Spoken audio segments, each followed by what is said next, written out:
Yes, I mean, I think it's definitely concerning, and I think that's why regulation is definitely required in crypto, especially when it comes to altcoins. I'm not sure about projects like Loom and others where founders just quit, whether they still have access to all their tokens. Now, speaking of that, there was an article here regarding Jed McCaleb, who's the who was the early co-founder of Ripple, who's now the founder of Stellar. So this was from the Block Crypto. Let me just pull up the article if I can.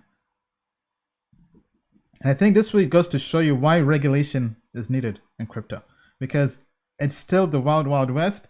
Actually, I think the joke now is really becoming that it's probably easier to make money in crypto by launching your own project than by investing or trading, because it looks like anybody out there who wants to make money, the fastest way is to just launch your own coin. So here, I just found the article. I'm pulling this up. Just give me 1 minute. So the Ripple co-founder Jed McCaleb, who's now the founder of Stellar, he's sold over $176 million worth of Ripple since early 2016. I mean, talk about making money. So this is from the Block Crypto. Ripple co-founder Jed McCaleb has sold over $175 million worth of XRP since early 2016. So they even have this chart here. Let me pull this up into a different image.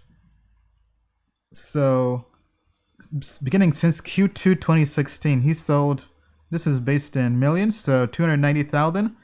Then all the way till Q4 2017, which was basically towards the beginning of the peak of the ICO boom, he sold over 9 million.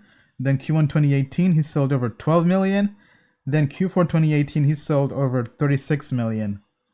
Then Q3 2019, 22 million, and Q1 2020 over 26 million. So this is a project he left a long time ago. So I mean, with most other startups, typically the founders have vesting, meaning that if they leave a project, they don't get that equity. So for example, if a founder has let's say $10 million worth of equity in a project and he has 4-year vesting, that means he only gets 2.5 million every 1 year, every 12 months. So if he leaves after 2 years of working with the project, he only gets $5 million worth of that 10 million. The other 5 million goes back to the team. But in crypto, I don't really think projects have that. I think most projects, most altcoins, this is why the space has such a bad reputation, especially with altcoins. When people launch a project, the founders get all the tokens up front. Now, maybe they have vesting, but the vesting, even if they leave the project, they still get all the tokens. Like here, as we see, Jed McCaleb is getting all this XRP. Now, I'm not sure whether he left any other XRP on the table, but this says that he was awarded 9 billion XRPs for co-founding Ripple. So back then it was called OpenCoin, but then it changed over to Ripple. And according to this, he's offloaded 819 million. So he's only done about 10%. So he still has like 90% left in XRP, I believe. Don't quote me on this. I have to go through the article. But I think it's pretty crazy. It's insane. Now, what's your take on this, Bill? On founders not having vesting or just dumping?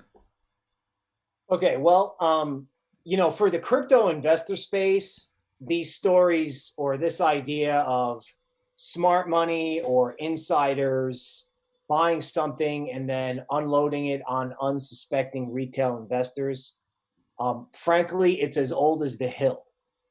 It's older than me. It's twice as old as me. It was going on in the 1920s. Wow. So, like for example, in the .com boom, I remember the Surgeon General, this odd-looking gentleman. His name was Dr. Coop, right? And they started drcoop.com.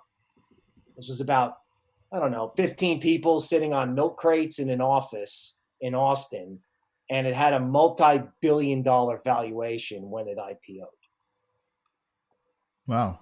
So the excess that's gone on in equities, if you read the story of the 20s, you know, crypto is just kind of replicating all these things.